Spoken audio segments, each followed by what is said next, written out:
You were right about the heels. Every person who told you that a woman should keep wearing a proper heel into her 60s, that flats are giving up, that you should push through the discomfort because it lengthens the leg, every one of them was wrong, and your feet knew it a good 10 years before anybody said it out loud. So you did the sensible thing. You went and bought comfortable shoes. And that is where it went wrong, because the shoes that get sold to us as comfortable are, almost without exception, the most aging objects available to buy. Thick molded soles, wide rounded toes, dark heavy uppers with a lot of visible support built into them. They are engineered by people thinking exclusively about arches and cushioning, and not for 1 second about what the object looks like at the bottom of a human leg.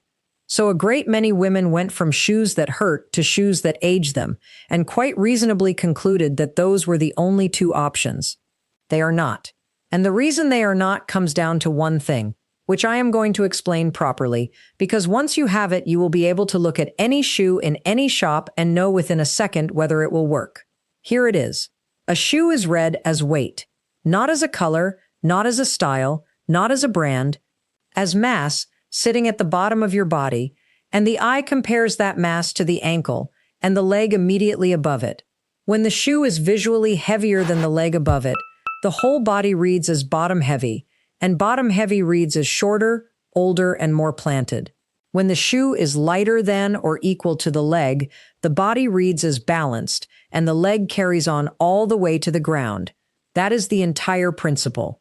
And the good news is enormous, because sneakers, proper, well-chosen, modern sneakers, are the single easiest way to get a shoe that is genuinely comfortable and visually light at the same time. It is the only category where those two things come free together. So I am going to give you 5 hacks for wearing them so they read as elegant rather than as sportswear. Then 3 sneakers that add a decade, which you will recognize immediately and which are probably in your haul right now. Number 4 is the one I most want you to reach, because it is the difference between a woman who looks like she is dressed and a woman who looks like she is on her way to the gym. And it has nothing to do with the shoe at all. Stay with me for that. And near the end, I will give you the sock rule, which sounds trivial and which is worth more than the shoe you choose. Let me start with the weight. Here is the mechanism in full, because all 5 hacks are applications of it. Look at any shoe and ask yourself how much of it there is. How thick is the sole? How high does the upper come? How wide is it across the toe? How dark is it? Every one of those adds visual mass, and the eye adds them all together into a single impression of heaviness. Now compare that to your ankle. An ankle is one of the narrowest points on the whole body, and it is the last thing the eye sees before it reaches the shoe. So there is always a transition happening there, from something narrow to something wider. A small transition is invisible. A large one is a cliff, and when the eye hits a cliff, 2 things happen. It stops traveling, which means your leg has ended, and it registers the shoe as the final and heaviest element in the picture, which pulls the whole silhouette downward. That downward pull is precisely what we read as older. Not consciously, nobody looks at a woman and thinks about visual mass distribution, but the impression of being planted, grounded, heavy at the base is one of the strongest age signals there is, and it is created almost entirely by footwear. Now here is why this matters so much for the comfort category specifically. Comfort is engineered by adding material. A thicker sole means more cushioning. A wider toe box means more room. A higher upper means more support. Every single comfort feature adds visual mass, which is why comfort shoes and aging shoes have historically been the same object. Modern sneakers broke that link.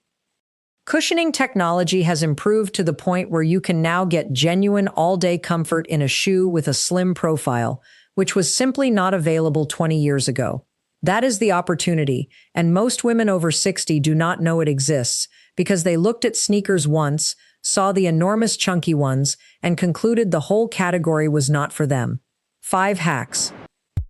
The first hack is to choose the slimmest profile you can find, not the most cushioned. This is the buying decision, and it is where most of the outcome is determined before you have styled anything. You are looking for a sneaker with a thin, flat sole, one that does not build up in height, does not flare out wider than the upper, and does not have a chunky molded lip running around the edge. You want the shoe to be roughly the width of your foot, rather than noticeably wider. The category you want is what gets called a court sneaker, or a tennis sneaker, or a minimalist trainer. They are the descendants of old tennis shoes. They have a flat rubber sole, a centimeter or so thick, a clean upper, and almost no visible technology anywhere on them. Every major brand makes several. What you are avoiding is the running shoe. A running shoe is designed for a specific athletic purpose, and every element of it exists to serve that. The raised heel, the thick cushioned midsole, the mesh panels, the reflective strips, the aggressive tread. All perfectly good if you are running. All enormous visual mass if you are going to lunch. And here is the comfort question, because I know it is the real one. A good modern court sneaker with a proper insole is genuinely comfortable for a full day of walking. It is not a ballet flat. But if you need serious arch support, the answer is not a chunkier shoe. It is a slim shoe with a supportive insole put inside it, which costs very little and is invisible from the outside. That single substitution solves the entire conflict. Support goes inside where nobody sees it, and the outside stays slim. The second hack is to match the sneaker to your leg or your trouser, never to your top. This is the color decision, and it is the one that produces the biggest visible change for no money at all, because you are choosing between shoes you may already own. Remember what we said about the cliff at the ankle. Color is what makes that cliff visible or invisible. A dark shoe under a pale leg or a pale trouser is a hard line. The eye stops dead. A shoe close in tone to whatever is above it is barely a line at all, and the eye travels straight through. So the rule is proximity. If you are wearing navy trousers, a navy or dark blue sneaker continues the column. If you are wearing cream or stone, an off-white or bone sneaker continues it. If your legs are bare, a soft tan or nude sneaker in a tone close to your own skin does the same job. And matching to your top, which is what most people instinctively do, is the one option that actively hurts. A red top and red shoes creates two bright points at opposite ends of the body with a long empty stretch between them, and the eye bounces between them, which chops you into sections. There is a general version of this worth knowing. Shoes should agree with what is nearest them, not with what is furthest away, which is why white sneakers are so useful, incidentally, and why they became a uniform for well-dressed women everywhere. They are pale, so they are visually light, and they sit close in tone to a great many trousers, and they read as clean and deliberate. A crisp white court sneaker with cream or stone or light denim is one of the most reliable combinations available. Keep them clean, though. A grubby white sneaker is one of the few things in this video that genuinely does read as careless, and it takes 10 minutes with a cloth. The third hack is to keep your ankle visible. This is free, it applies to shoes you already own, and it makes more difference than almost anything else here. The ankle is the narrowest part of the leg, and showing it does two things. It gives the eye a visible narrow point right before the shoe, which softens that transition dramatically. And it provides a small area of skin between the trouser and the shoe, which breaks up the mass and stops the leg and the shoe reading as one solid block. There are 3 ways to do it, and you can pick whichever suits. The first is a cropped or ankle-length trouser, hem to end just above the ankle bone. Not mid-calf, which is a different and less flattering length, and not covering the ankle, which defeats the purpose. Just above the bone. The second is to roll or cuff a full-length trouser or a pair of jeans once or twice. 2 seconds, no alterations, no cost, and it turns any trouser into an ankle-length one. And the third is a low-cut shoe. A sneaker cut low across the top of the foot exposes more of the instep and the ankle, whereas a high top covers the ankle entirely and creates a solid mass from the trouser hem down to the ground. Low cut, always, for this purpose. There is one important exception, and I want to be fair about it. On a genuinely cold day, an exposed ankle is not worth it, and there is nothing elegant about being cold. In winter, A slim ankle boot in a tone matching your trouser does the same job by continuing the column instead of breaking it. Different mechanism, same result. Which brings me to the fourth, and this is the one I promised. The fourth hack is that everything else in the outfit has to move up a level. Here is the thing nobody explains about sneakers. A sneaker is a casual object. That is not a criticism, it is simply what it is. And when you put a casual object into an outfit, the whole outfit reads at the level of its most casual element. So a sneaker worn with a t-shirt and joggers reads as sportswear. The same sneaker worn with tailored trousers, a good blouse, and a proper coat reads as a deliberate style choice by somebody who knows what she is doing. The shoe is identical. The reading is completely different. Because in the second case, there is a visible contrast between the formality of the clothes and the casualness of the shoe, and contrast reads as intentional. In the first case, everything matches downward, and matching downward reads as not having bothered. This is the actual difference between the woman who looks chic in sneakers and the woman who looks like she is running errands, and it is nothing to do with the sneakers. It is what is above them. So the practical rule is this. When you wear sneakers, everything else goes up a notch. Tailored trousers rather than joggers. A blouse or a proper knit rather than a t-shirt. A structured jacket or a good coat. A real bag rather than a canvas tote. Earrings. You do not need all of them. 2 or 3 genuinely elevated pieces are enough to tell the eye that the sneaker is a choice, and there is one particular combination that I think is the single best use of a sneaker for a woman over 60. A slim white court sneaker, straight or wide-leg tailored trousers cropped at the ankle, a fine knit or a crisp blouse, and a long-line coat or blazer worn open. That outfit is comfortable enough to wear all day, and it is the outfit that well-dressed women in every European city have been wearing for the last decade. The fifth hack is to choose leather or suede over mesh and technical fabric. This is the material decision, and it is the one that separates a sneaker that looks like footwear from one that looks like equipment. A modern running shoe is made of engineered mesh, synthetic overlays, molded plastic panels, and usually some reflective material.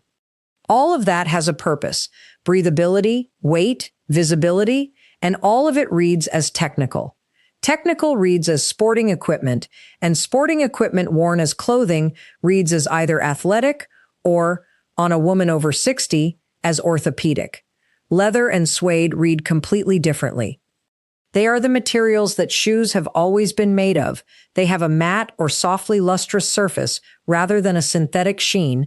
They hold a clean shape, they age well, and they carry an association with quality that mesh simply does not. There is a visual reason as well as an associative one.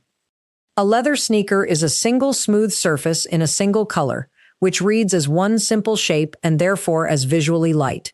A technical sneaker is a dozen panels in 3 or 4 colors with visible stitching and contrast trim, and the eye has to process all of it, which makes the object read as bigger and busier than it is. So look for a smooth leather or a soft suede upper, in one color with the minimum of contrast panels. And keep the branding small. A discreet logo is invisible. An enormous swoosh or 3 bold stripes down the side turns the shoe into the loudest thing in your outfit. Suede in particular is worth mentioning. A suede sneaker in a soft tone, taupe, stone, navy, dove, reads as considerably more expensive than it usually is, because suede has texture and depth, and it does not carry the athletic association that white leather sometimes does. Now the 3 that add a decade, and you will recognize all of them. The first is the chunky white platform trainer, the ones with a very thick sole and an exaggerated silhouette. They are fashionable. They have been fashionable for several years, and they are worn by a great many people who look wonderful in them. They are also the maximum mass object in the entire footwear category, and they are being sold heavily to older women on the basis that they are trendy and comfortable. They break the only rule that matters.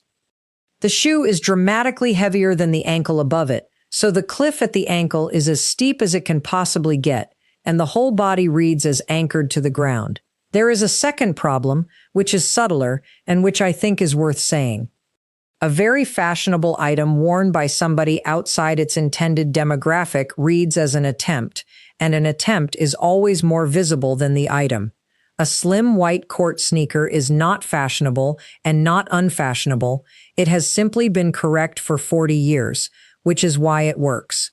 The second is the dark, heavy, engineered walking shoe. You know the ones. Black or dark gray, thick molded sole, a lot of visible structure, often with a strap or a fastening system, sold specifically on comfort and support. They are frequently very good shoes in engineering terms, and I am not going to pretend they are not comfortable. But dark plus chunky plus wide is every mass-increasing property at once, and worn under a bare leg or a pale trouser, it is the single most aging footwear configuration available. It is the shoe that makes a woman in a perfectly nice outfit look 20 years older from the ankles down. If you need that level of support, the answer is the one I gave earlier. Buy the support as an insole and put it inside a slim shoe. You genuinely can have both, and the industry has been slow to tell anybody.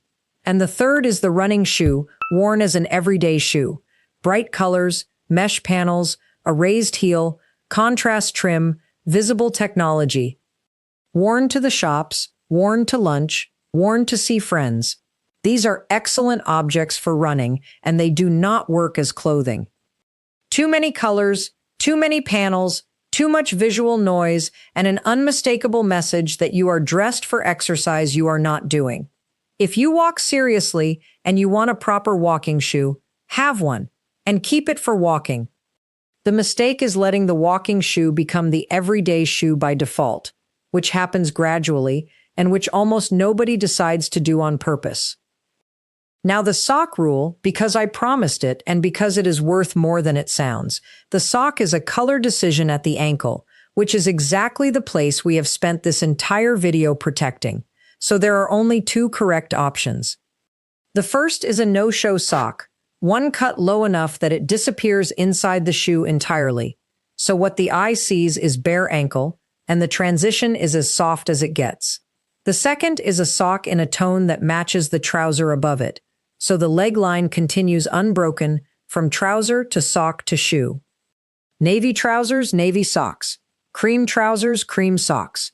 What does not work is a sock that contrasts with both. A white sport sock between a dark trouser and a dark shoe is a bright band at the ankle, and a bright band anywhere is a hard break.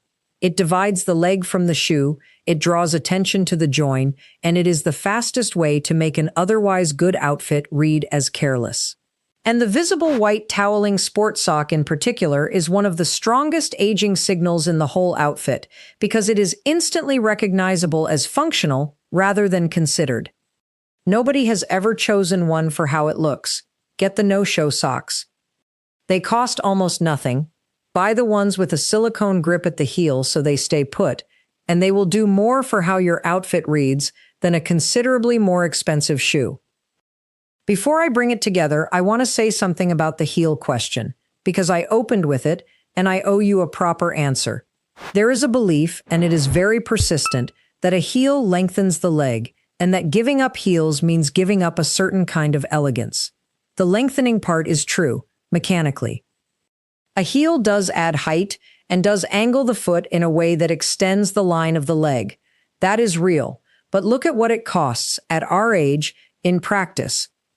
A heel changes how you walk, and if it is uncomfortable, it changes how you walk visibly.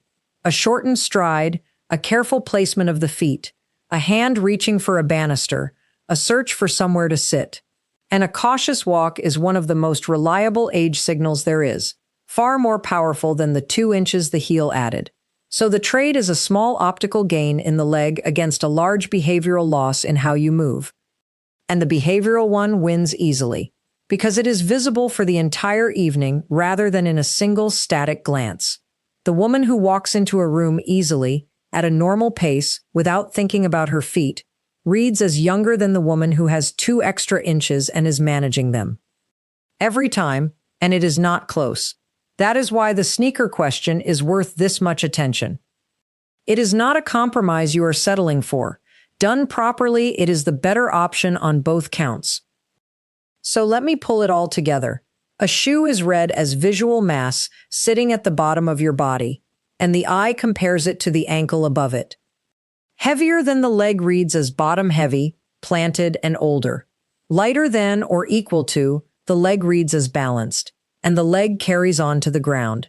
Comfort has traditionally been built by adding mass, which is why comfortable shoes have looked aging, and modern slim sneakers are the first real way out of that.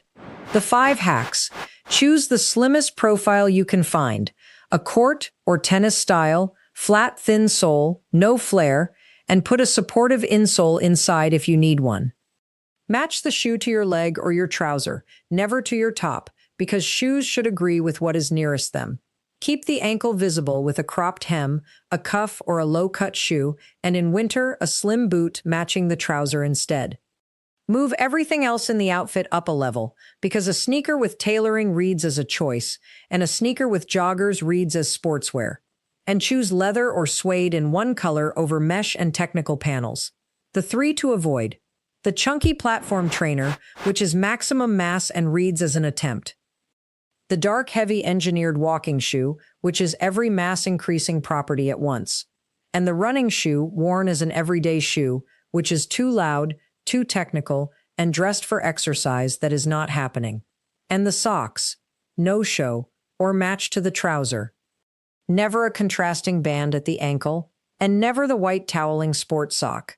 The last thing I want to say is this.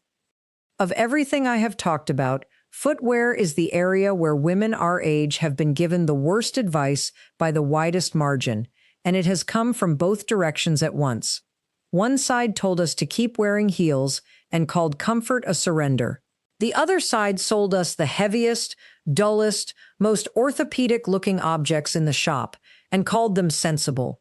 Both of them were wrong, and the correct answer was sitting in the middle the whole time, costs about the same as either, and lets you walk for 4 hours without thinking about it once. Which is, in the end, the actual definition of looking good in a shoe. So tell me in the comments what is on your feet most days, because I would like to know how many of you are in the dark, heavy walking shoe and did not know what it was doing. And tell me whether you have given up on heels entirely, because I suspect the answer is more complicated than yes or no for most of you. Subscribe if this was useful, because I make these for women who would like to be comfortable without being written off for it. I will see you in the next one.